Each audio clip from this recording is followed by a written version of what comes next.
नमस्कार दोस्तों, टूली the blogger में आप सबका फिर से स्वागत है। दोस्तों, आज की इस वीडियो में मैं आप लोगों को बताने वाली हूँ कि दीक्षा से संबंधित बहुत सारे क्वेश्चंस आप लोग मुझसे पूछते हैं और उसी का जवाब आज का वीडियो में है। और आप लोगों को मैं क्लियर करने की कोशिश करूँगी कि दीक्षा ज़रूरी भी है और अगर दीक्षा लेनी ही है तो वो सटीक गुरु का ज्ञान हमें होना चाहिए। वो सारी चीज़ें आज की इस वीडियो में, लेकिन हमेशा की तरह आगे बढ़ने से पहले चैनल को सब्सक्राइब कीजिए, बेल बटन को दबाइए। वीडियोस अच्छी लगती है तो लाइक शेयर एंड कमेंट करना बिल्कुल भी मत भूलिए। आगे बढ़ते हैं दोस्तों। क्लीन मंत्र के जाप करने से हम लोगों के जीवन में बहुत सारे परेशानियां जो है वो हल हो जाती हैं और जीवन में बहुत सारा बदलाव आता है। लेकिन ऐसा भी कहा जाता है कि बिना गुरु के कोई भी मंत्र जाप नहीं करना चाहिए। ये सही बात है, लेकिन यहाँ पर सटीक गुरु का ज्ञान होना भी जरूरी है। लेकिन ऐसा कहा गया है, कृष्णम वंदे जगत गुरु, यानी कि कृष्ण ही है वो जगत के गुरु है। तो इसीलिए आप लोग जब भी क्लीन मंत्र का जाप करते हैं तो आपके जो गुरु होते हैं वो होते हैं कृष्ण, यानी कृष्ण भगवान को आप गुरु मानकर आप क्लीन मंत्र का जाप कर सकते हैं।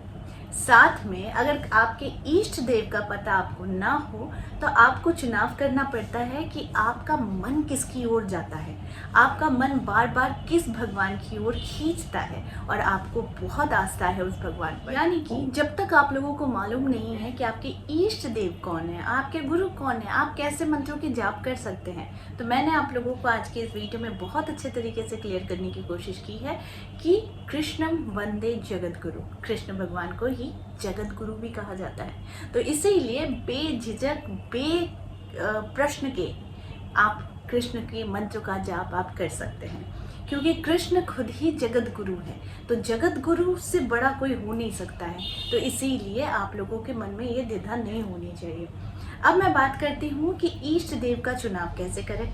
इष्ट देव का चुनाव जब भी करना है आप लोगों को हमेशा ध्यान रखना है कि जब आपको मालूम नहीं है कि आपके इष्ट देव कौन है तो उस समय आप लोगों को ध्यान देना है कि आपका मन किस देवता की ओर जाता है, यानी कौन से देवता के साथ आपको कनेक्शन फील होता है, कौन से देवी देवता को देखकर आपको बहुत खुशी मिलती है, या फिर जब भी आप परेशानी में होते हैं तो आपको तुरंत रिस्पॉन्स मिलता है भगवान की ओर से।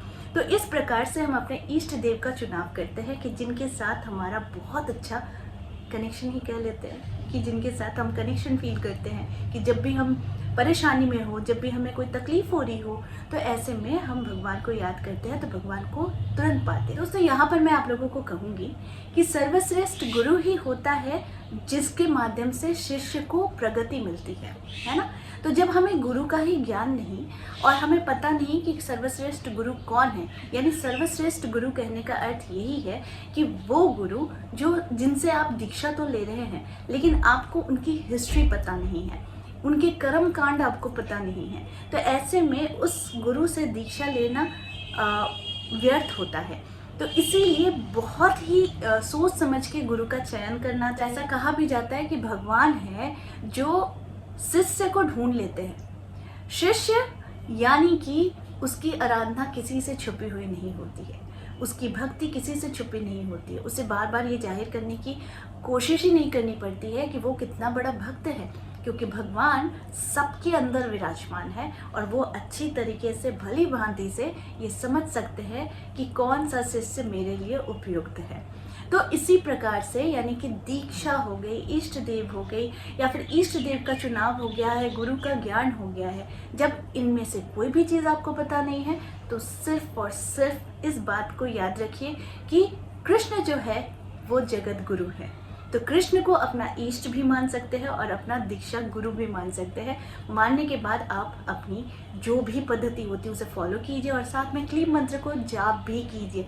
क्लीन मंत्र के जाप से आप लोगों को फायदा तो होता है, और जब आपके गुरु ही सर्वश्रेष्ठ है यानी जगत गुरु है श्री कृष्ण, तो इसके लिए कोई चिंता करने की ज़रूरत ही नहीं है। तो आई होप आज का वीडियो आप लोगों को अच्छा लगा होगा। इस तरह के वीडियोज़ मैं आप लोगों तक लाते रहूँगी। आज के लिए बस इतना ही, फिर मिलेंगे एक नए टॉपिक के साथ। तब तक के लिए आप सबको मेरा प्यार भरा नमस्कार।